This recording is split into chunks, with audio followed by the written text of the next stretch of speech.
Hello, friends. Jessa Francis here. I'm super happy to have you with me today. I am here as a non-alcoholic beverage consultant, but also as a trauma-informed yogi and a shadow work coach. We're here today to talk about maca root, and the reason I want to talk about maca root and all of the other adaptogens, nootropics, and ingredients that are in our alcohol-free drinks is because we need more education. We need more insight into not just like, oh, it relieves stress, but there's a lot more context that needs to be educated, right? So we are drinking less alcohol, but then we have these mushroom elixirs and energy drinks and THC and CBD things and all of this different stuff that is now coming to us, these functional beverages that we're hoping to use to replace alcohol. But then we're ingesting different ingredients that we don't know anything about, right? Like maca root, it's not just this trendy buzzword, but something that we need to really look at and understand, and it's going to help us consciously consume, and it's going to help us get to know the real reason why we're consuming anything in the first place. So I don't want you to just reach out for any beverage and just drink that beverage because it has something like ashwagandha or lion's mane, just because people are saying, oh, this was really good for that. But why? How does it work with your body? If you have certain medications, should you use it? What type of day should you use it? All of that stuff is what I'm trying to bring forward here. And so here to do the education, to look at not just alcohol-free drinks and adaptogenic functional drinks, but to look at conscious consumption, why we're choosing to drink, and what we're drinking. We need to go deeper than just not drinking alcohol, right? We need to go a little bit deeper. So that's what we're doing here. So we're going to do a little deep dive into maca root.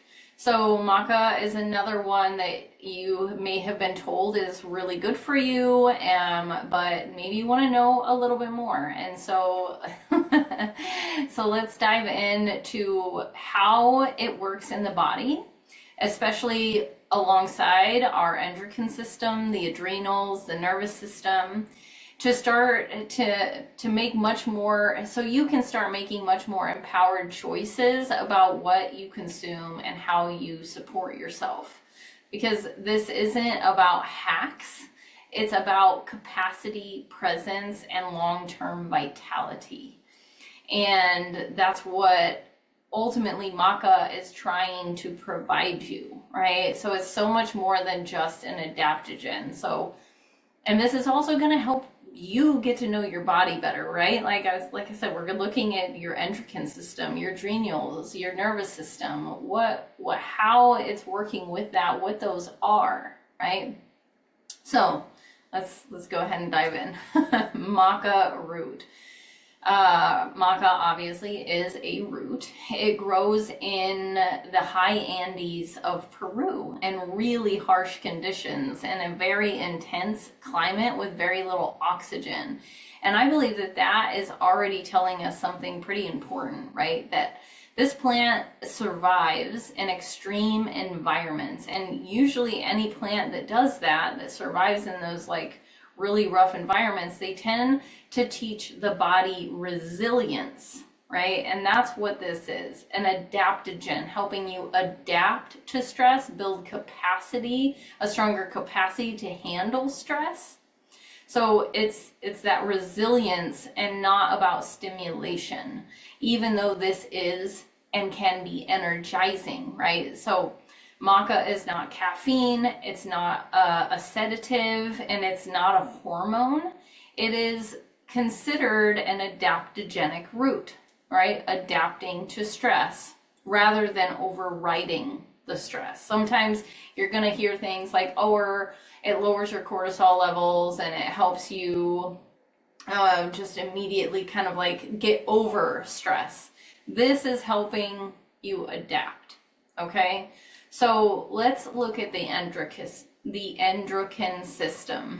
So to understand maca, we need to understand the endocrine system. Your endocrine system is your body's internal communication network. It uses your hormones to regulate your energy, your mood, your metabolism, your libido, your stress response, how you sleep.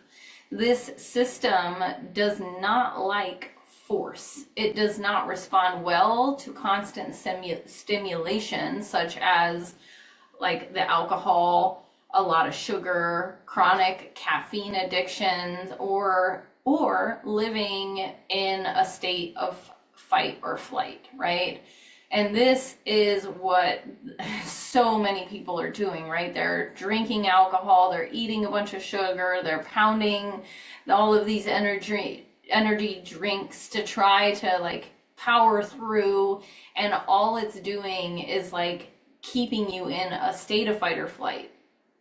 And so maca doesn't add any hormones, it supports the hormonal communication.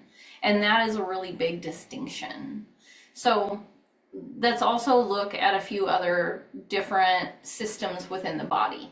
All right, so that's the endocrine system. And then let's look at your adrenal glands and your stress response. So your adrenal glands, they sit right on top of your kidneys and are deeply involved in how you respond to stress. When stress is chronic, emotional, physical, psychological, the adrenals are constantly asked to produce cortisol, right? Your stress hormone. And alcohol, burnout culture, overproductivity, all of that is taxing this system. And maca works by supporting adrenal resilience, not by pushing energy. So you may have heard that people will say, like, with maca, they feel that steady energy, they feel more motivated, but not like wired or jittery. And even like they just feel like more like themselves. And that is because that is adrenal support, not the stimulation. Okay. And so then let's look at the HPA axis, the brain body conversation. So this is your hypothalamus, your pituitary adrenal. It is the feedback loop between your brain and your stress hormones, right? The HPA axis. So this, like I said, your brain and your hormones are communicating, they're having a conversation, and that's what this axis is about. So trauma, chronic stress, nervous system dysregulation can disrupt that loop, of course. And maca can help support that communication, not suppress it, right? Because we want that support of this. We're trying to bring in things that are supportive. And when the body and the brain start communicating again, what happens? Our energy stabilizes, our mood evens out, and we stop living in those extremes. And then let's think about nervous system regulation, because this is key. Here's something that matters really deeply, especially if you're a trauma-informed or highly sensitive individual. Maca is energizing, right? But it's not caffeine. It's not activating in a way that overwhelms the nervous system. It doesn't force calm. It doesn't spike dopamine. It doesn't numb you out. Instead, it supports the body's capacity to stay present. That's the goal.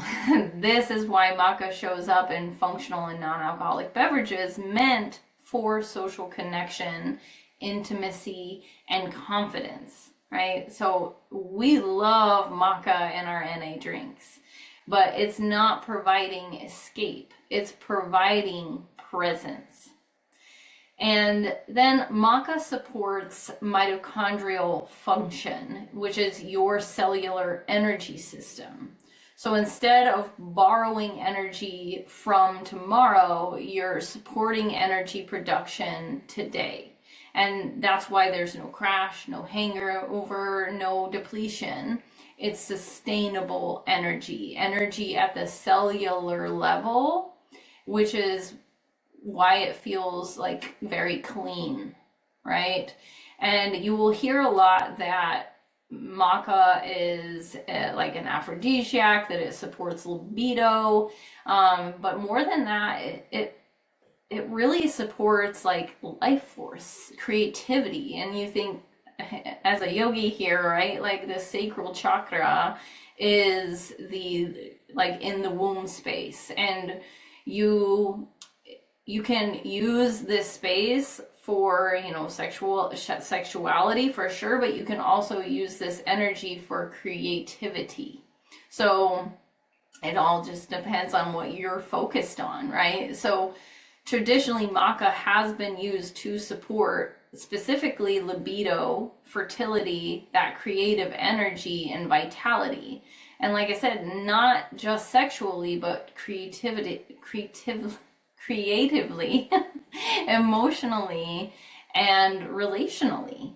So a lot of people notice, you know, increased desire, more confidence, more engagement with life. And so, you know, that's not a coincidence. That's life force support, not intoxication. And you may have already heard me say, you know, like, this obviously, like, we're working with the adrenal glands and the HPA axis and all these, you know, the nervous system. And we're talking about flow, about balance, about creating that communication. And that's how we are able to kind of move that Shakti energy, if you will. Sorry, yogi here. Like, we're moving and balancing out that energy throughout the entire system, throughout the entire body. And yeah, so that is what I really, you know, like really, really love about maca. And that's why you may see it, like, you know, like it's gaining more and more popularity. Okay, so there are actually different types of maca, which I want to, you know, quickly touch on this because I feel it's pretty important. And a lot of times you may see that they put the type on there, and a lot of times you will see that it's just as maca root. But there are 3 different types. There's yellow maca, which is about feeling balanced, it's more gentle, it's great for general vitality. And then there's red maca, which is, you think red, grounding, very earthy, often supportive for hormonal transitions. A lot of, you know, it's great for perimenopause and things like that.